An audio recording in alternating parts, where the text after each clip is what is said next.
fiction, science fiction, horror, fantasy, crime, LGBT, thriller. You have now entered the House of Mystery. Welcome back into the House of Mystery. I'm Al Warren. Got Mr. Joe Goldberg in the house. I'm in the house. Happy to be in the house today for some reason. I'm writing. I'm a writing fiend today. Don't stop. I took a break for you. Oh. I was in a groove. Uh-oh. For me, that's like, if I'm in the groove, don't get out of the groove, because when you're out of the groove, it's sitting from the TV time. Oh. I know. I'm weak. You're weak. Soft. Yes. Well, if I didn't have a degree in the thing, I'd probably get rid of it. But since I have a degree in television, I'm like, I guess keep it around. Yeah. Well, that's too bad. That's too bad that you can't get back in the groove. Hope we didn't ruin your groove, but you will. Well, it's final grades for classes. I do final grades after this too. So yeah, and do some smoking. Smoke. So I'm going to bake some bread. We're talking about my cooking habits. I'm baking bread today. Baking bread, banana bread. I did that 2 days ago. Though this is real wheat bread. Ooh. I'm in that mode. It's that creative thing, right? It's like writers. We need to start with nothing and put all the ingredients together and come up and actually see something, especially when you had a life like me where you didn't really see the results of all your work all those years, except for PowerPoint presentations. So that baking and cooking and those things gives me a chance to see the fruits of my labor, right? And Bjorn knows that. I mean, he's written, how many tens of thousands of words have you written for your books? Or guest?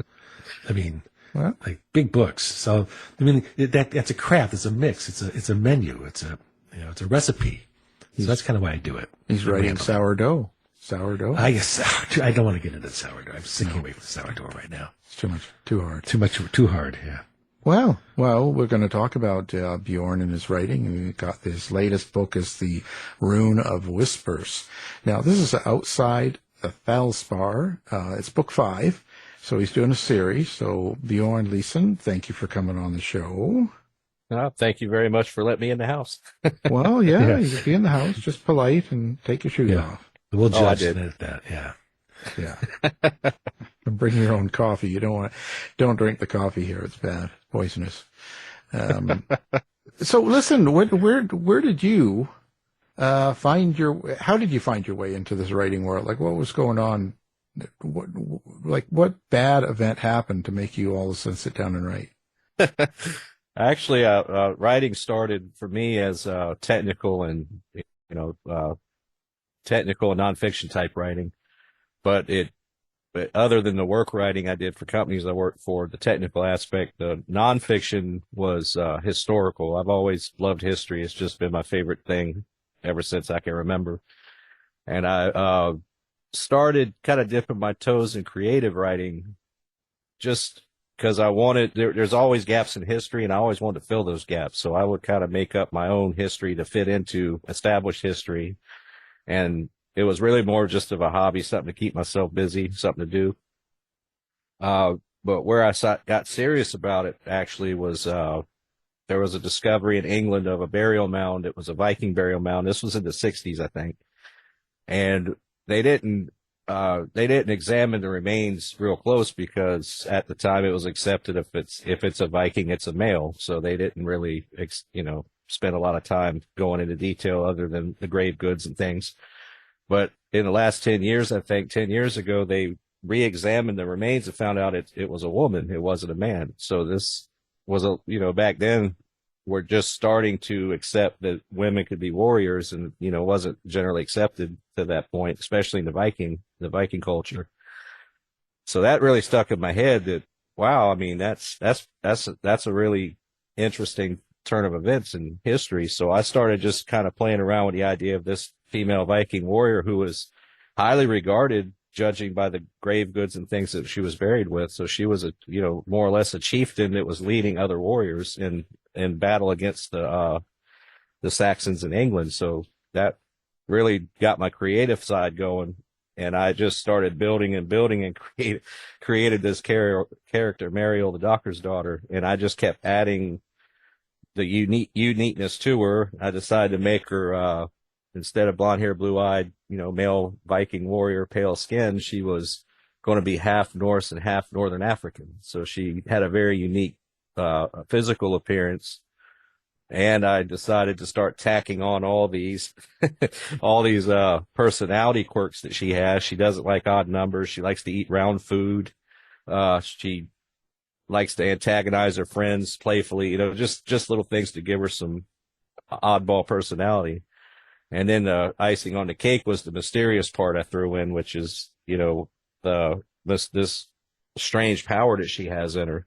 And I just started building a story around it. And that's where creative writing took off, from originally going to be a short story to kind of explain this female Viking they found in England to going to be 8 books long plus spinoffs. So it just exploded. Wow. Did they let women have their own bank accounts back then? No, just We'll get to the women questions here. yeah. Well, no, but okay. So maybe for listeners, they don't know what the series is about. So let's talk about the basic series premise and some of your main characters. What are they going to get in this series? It's actually it's a very expansive, very layered story. The main story arc, I'll say the main story arc is in the first 3 books, and that centers around Myrgjol herself. It follows her from when she's born in Scandinavia in the 800s through her early adulthood, which, as I mentioned, she already has her challenges because she looks different. She's got this quirky personality and things. So she's got those things that create some manner of challenges for her. But the power in her is what her biggest challenge. And it's described in the book as it's light and dark and neither at the same time. It's evil, good, and neither at the same time. And it has the capability of being extremely deadly and destructive, or it can be used for good purposes. And she has to struggle to control it. Now, all the while, she's receiving omens and visions that this will all come to a purpose in the future. Her future, she is meant to spearhead the effort to stop the dark from overwhelming the living world. Of course, behind the veil, you've got the good and you've got the evil. The evil is trying to destroy the living world, and she's going to be the pivotal character in stopping this destruction of the living world. But where it is aggravating for her, and it keeps the reader interested, is it's not described how, when, or where. It's very vague. And as the story progresses, of course, she receives little bits of more information that explain to her, you can't know it all now because you will ruin the outcome. It's all driven by freedom of choice, which, the beings on the other side insist it's all freedom of choice, but they do take the liberties of kind of nudging her in directions she needs to go. And part of that somewhat control for her is all the people that are placed in her path to be her allies. Ingrid, she has a good friend, Ingrid Stonesplitter, who also has a power, but it's not like hers. She has the power of foresight, so that comes into play. Now you've got a friend with power of foresight to help guide things. I will say it doesn't stay in the Viking era, though, and that's one thing a lot of the readers noticed is it starts in the Viking Age and it kind of pops back into the Viking Age throughout the series, but it goes into other time frames. Most notably is the World War II era. She ends up there, and that's where the climax of her battle happens to stop this dark overrun of the world. It introduces lots and lots of characters, and after book 3, starting with 4 and on, is where all these other characters come into play to show how everything they have done and all the challenges they've had to go through in different time frames have all fed into Myrgjol's ability to pull off this monumental achievement that she has to pull off. So it's pretty expansive, and it spills in a lot of different genres too. It touches on a little bit of everything, my goal was to try to make it be fantasy but still mimic real life as much as I could do, where the reader could look at it and say, yes, this is fantasy and it's a little bit outrageous here and there, but I could actually, it's real enough that I can actually see it happening. Oh, I have a series of questions here. Let me do the easy one from the point of view. How do you keep track of all those characters and their storylines and their characteristics? Oh, Do you have, spreadsheets. how many Excel spreadsheets do you have? Yeah. Exactly. Primarily, I had to keep track of timelines, as you said, because one, all these characters are different ages, they're in different eras, so I have to keep track of who would run across who and how old each one would be, so it all makes sense and all the details blend together. Because it's not really chronological. It bounces around the timeline, but it's done in such a way that the information is slowly doled out to expose what is actually going on, because it's just like Myrgjol, the reader's fed just enough to keep this intrigue. What is happening exactly? What is going on here? And as you go, little bits more are fed in, and you start seeing a picture. But then, as I like to do, I like to throw in curveballs. So as you start to see going down this path, all of a sudden you realize that isn't where we're going. We're going over here because something else has just happened. So it's all designed to keep the reader on her toes. I did not want to write a story where, 3 chapters in, they already know how it's going to end. That definitely is not this story. But yeah, there's a lot of note taking and a lot of spreadsheets I have to keep track of. Let me ask a question here, totally on the other side of this. You've got to have a pretty big imagination to create all these worlds, all these characters, all their capabilities, their core characteristics. So what is the importance of imagination in your storytelling for you? On the flip side, for readers who either like fantasy or people like me who are not big fantasy readers, how do you get me to open up my imagination to accept it? Actually, it was not as hard as I thought it would be to try to achieve that. And that's because I did try to keep it as real as possible. So if the book, I think like the book aims kind of at the middle of quote unquote fantasy spectrum. So the ones that are hardcore high fantasy readers can still enjoy it, even though it doesn't have all the fantastical elements that they might be used to. But there's enough of it there that they're in a fantasy world and they can see all this magical stuff happening. But it's also far enough to the other side that the ones that are a little more, that like a little more down to earth reading can still get their satisfaction and dip their toes in the fantasy world at the same time. So I felt like I shot for the middle, and to me, it worked out really well. It was kind of surprising how well it worked out.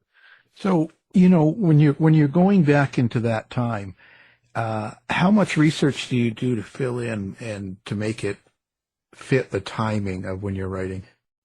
That, if we were talking about traditional research for a story, right? I was very fortunate in that aspect because I've always been into history. So pretty much everything that I've written about, all these eras, and even some famous, known famous historical events were drawn into my story as well, even though I put a different spin on it.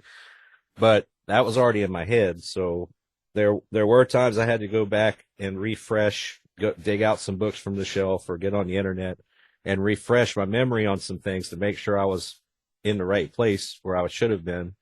But as far as really sitting down and just slamming books and slamming information to put the story together, I was fortunate it was already in my head, just from the fact that I love history. I've always researched history, so that made it a lot easier. Now, had I done something that don't love as much, it would have been grueling doing all that research for this book series. So I got really fortunate with that, I think. Yeah, it's a lot of work. Now your main character, and even a few of their main characters, how do you experience them when you're writing them? Are you hearing them, seeing them? Are they like a picture? Do you have kind of an image of who, let's say, Myrgjol would be, or any of the others? Oh, absolutely, yeah. In fact, my wife, she watches me play with this AI generator to make characters. I don't put any illustrations in the books. This is just for my own use. But I want to see them. I want to picture the person. I want to see them. And then I want to use that as the constant vision in my head of who this person is and stay as consistent as possible with that throughout the story. So, Ingrid, for example, Stone Splitter, she's a very large woman. She's 6'6", built like a wrestler, very masculine looking, but she really does have a heart of gold. She's a very, very kind person, but she's also a brutal warrior. So I have this picture of her on the screen as I'm writing, so I can constantly visually remind myself who she is. And I do at first I took notes to remind me of their personality quirks, because I love character development. That's one of my favorite parts of writing. And I really wanted to make sure I stayed consistent. So I would write just little notes, about their quirks that make them all individually different. So sometimes after a while, of course, I memorized it all. I didn't have to look at the notes for that part, but I do like to keep a visual of each character, just so I can connect with them better, I guess. Yeah. And their voicing, do you hear them then, or how do you do your dialogue? Oh, absolutely. Yeah. That's one of the best parts of the character development. For example, I like to make them all speak differently, and it depends on their circumstances, like I say, different time frames. So there is, one character in the second and third books who, her name's Rosie, and she was a slave. She was originally a Southern slave in Georgia, and she was freed at a young age, but she ends up in this group that's helping Myrgjol accomplish her goals. So I had to give her basically a Southern slave dialect, which would be what we would consider improper English. Basically, the improper English is how she had to speak. And because I'm a writer who tries to follow the rules of grammar, I had to keep going back to change her lines, because it didn't sound Georgia's Southern slave dialect enough. Another example would be Grom the blacksmith. He was in Scandinavia in 800s, and I wanted him a little different. First, I made him gruff and grumble, grumpy type individual, but a good guy, but he was just gruff and grumble all the time. But one thing I did to set him apart, where you would know he's speaking without hearing the name Grom, would be if a sentence started with I, he dropped the I. So instead of saying I thought about you, he'd just say thought about you. So they're just little things like that. Some of the Irish characters in the story, instead of saying, Jesus or God, they say Mary and Joseph. That just kind of gives you this little inkling of the Irish Catholic in them, and it reminds you they're Irish, because you can't hear their accent in a written word. So just little things that keep reminding you who they are, where they're from, and their background. And that was half the fun of doing it. It was just finding these little ways to make them unique. Can you tell me about how you incorporate the time shifts inside your book? I left it a little bit of a mystery, which luckily I'm in the House of Mystery, so. Yeah, okay. But all it does is say she does die twice. The main character Myrgjol, she dies in the Viking Age, and she dies in 1891 in Montana. How she comes back is never explained. All they ever say is it must be King Anar, which is God. That's the name of God in this series. It's the ultimate being. All they keep saying is King Anar could be the only one that could have done it, but it never explains it. All it does is just show her all of a sudden appear. She just wakes up in another time, and I left that a mystery on purpose, because to me that's beyond what we should know in a story or in real life. So I purposely left that as very much up to the reader to suppose how this happens. I was just wondering, how do you write it? Do you write the whole storylines, then come up and put them together, or are they sort of separate stories inside your larger story? Oh, that's a very good question, and it's also a little complicated to answer, because the main story arc, of course, is Myrgjol stopping this latest crazy scheme by the Dark to destroy the living world, which encompasses 1,200 years. They've been planning and scheming and doing things for 1,200 years to make this happen. So in retrospect, the light is fighting this scheme, and they're using humans to do it, Myrgjol being the pivotal one. And for 1,200 years, they've been putting things in place to stop this attempt to overrun the living world. The interesting part about it all is, in amongst all that, all these characters have their own stories, and all these stories intertwine with the main story. There's a point where Myrgjol finds out, let me back up a little bit. it's in a future book, so I'll just hit on it lightly. I don't want to give a lot away yet. But there's another character coming in a future book, 2 books actually on her. But she discovers through her adventure these people she ends up with that also are charged with helping Myrgjol in her future escapades. She saved their lives at various points throughout her life, and it's discovered the reason that happened is so they can in turn save hers, because she has a huge part to play in Myrgjol's future. So all these little things intertwine and interconnect, and you usually don't see them coming. It's just as you're reading about this new character, all of a sudden you realize, wow, if this character hadn't done that, then all of this wouldn't have happened. So it's all intertwined and all interconnected, and it is a bit complex to follow, but it's not hard to follow, if that makes any sense. Yeah. I was going to say, you had her in 1891. Are you going to bring your character up in 1991, like today? Is she going to be working at the drive-thru or something like? What, no, wait a minute. Do you ever think about what would your character be doing today if she was alive in today's world? Ooh, I don't know. I kind of promised myself early on when I started writing this story. I said, I don't want to write cell phones and computers. I really don't. That's too much for me to keep track of. Plus, if there's any criminality involved, you can't get away with anything anymore. So how do you write around that? So I kind of made the cut off World War II. That now future spinoffs maybe, but right now that's where I'm at. I haven't progressed past 1945. That's the last year I wrote in with this series. Well, I was just wondering, is she going to have an OnlyFans page or something? Yeah, it's possible. She's out there. So these are write these down. These are storylines. These are everyone's a gem. Yeah, it's very possible. Just think, what a change a year makes.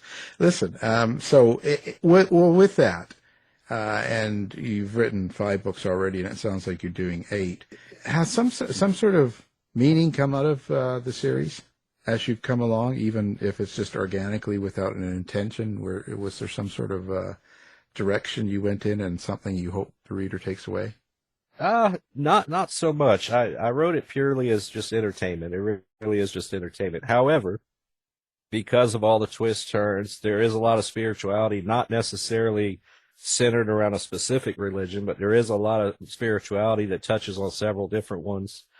And there's melding of different things. There's retelling of certain aspects of spirituality that I believe the reader, and this wasn't my intention to do it, but I believe the reader will sit there and think about those things and what that means to them. Plus, the line between good and evil in this story is blurry on several occasions. There's several characters that are not wholesome. They're not very moralistic people, but they wind up serving the good. They serve the final good in the end. What they do and their path leads to the final conclusion of this story.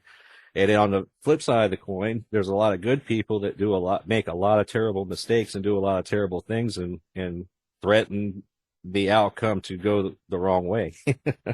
So it almost makes you see that everything's not black and white. There's a lot of gray, and this is in the real world, of course. There's a lot of gray, and your personal decisions based on your personal principles may be what tips the scale in the end. So I think if I had anything, I hoped I would see people come to a conclusion about the story other than just the story itself. I think that's where I would like to see. Well, tell me how you handle the bad in your book. Is it represented through people or through objects or through a philosophy? How do you have the bad interact with the good? Actually, all of those. Yeah, that's why I list them, because but everybody, like you say, everybody has bad and good in them, but you got to have badder than gooder, because that's sort of how the way it works. Right. Storyline. So how do you promote or show or describe the badder so the readers can say, oh, that's the bad? There's definitely antagonists. There's definitely identifiable quote unquote bad guys that what we would normally say. Halvar in the first part, the first book, actually he turns up more than once, but he's kind of a duality. He's human at one point, and it never describes it. Maybe in a future spinoff book it will, but it doesn't describe how he becomes as evil as he is. But he is evil, and he does horrible things to Myrgjol specifically, and a lot of other people. But Myrgjol feels the impact the most in her first life during the Viking Age. In book 4, it explained that he ends up having to fight Ingrid as well, in after Myrgjol's gone, and Ingrid fights him and doesn't quite kill him. He doesn't quite kill her, but he vanishes after that, and it's never explained in the wording of the book what happened to him. But he turns up later, and he's not human anymore. He's a dark entity. He's a dark Valkyrie. He's a demon, if you want to call it a demon. So he's a duality. He was human, and now he's more than that on the other side of the veil, and he is definitely an antagonist. There's several more minor ones that, criminal businessmen, things like that you definitely can pick out as they're placing greed over human life, their own wants and desires over the welfare of the living world, things like that. As it should be. Right. and on the good side, of course, is the same thing in reverse. You've got Father Francis, who's a Episcopalian priest that joins Myrgjol's group, and he's kind of their moral compass, not necessarily religion in regards to religion, but he just tries to keep everybody on the page of, okay, we have a mission that's for the good, but we got to remain true to ourselves to continue down this path. We can't give in to thoughts of revenge or anger or anything like that, and he has quite a challenge doing that because there's a lot of eclectic personalities he's got to deal with. But yeah, they're definitely there. And also on the other side of the veil, you've got battles raging there in this book as well, mainly in book 3. The battles are happening in World War II era in the living world, in our world, but it's also happening on the other side of the veil, and you see peaks and wisps and visions of that as well. It's not fully explained how it's progressing. You just know that there's battle and there's ghosts and there's demons fighting each other, and there's a lot of conflict there as well, from a principle standpoint and from a physical battle standpoint. So it like I say, it's pretty involved story. It's very layered. There's a lot of things going on. So did you have this all worked out from book 1 to book 8 ahead of time, and now you're just filling it in, kind of, or do you have beginning, middle, end? Like, how do you know it's going to be 8, ahead of time? It originally was going to be, like I said earlier, it was going to be a short story, and it just blew up. It just went crazy. But I especially when I submit new installments to my editor, and I always bounce it off her, say, please tell me, in your opinion, if this is starting to get to the point like some of the TV series you see or some of the book series that you've read, where this should have ended 5 seasons ago, but they just kept trying to go and go and go. And she promised me she would tell me that. But there is a point where you've got to end the story. I mean, there's a point where you just got to end the story and move on to something else. And I think my book 8, that's coming out in probably 2027, I think that will definitely have to be the end, because it gets too worn, I guess is the best way to put it. You run out of unique things to do for the most part that make sense to the story. Yeah, there's always more unique things, but does it make sense to the story? Probably not. So I just had to put a stop somewhere. But I think with book 8, the last thing I want to solve is, and I won't give away too much, but how did this strange power get into Myrgjol to begin with? And that's what book 8 ultimately lets you in on. Well, you should have Al join your world, because that would change that. That's book 9. You put Al Warren in the middle of your world. Yeah. Off you go. Because he lives in the fantasy world already. So yeah, just stick him in there. Yeah. What side of the spectrum you on, Al? Yeah, there you go. Not touching that one. So listen, let's talk about how people find Bjorn. Like, do you have website? Do you have social media, web, lemonade stand? Where do people find you? I haven't tried the lemonade stand yet, but I do like coffee. I might try a coffee stand. Yeah, there you go. But I was told yours is poison, so I have my own. Yeah, that's right. Don't touch it.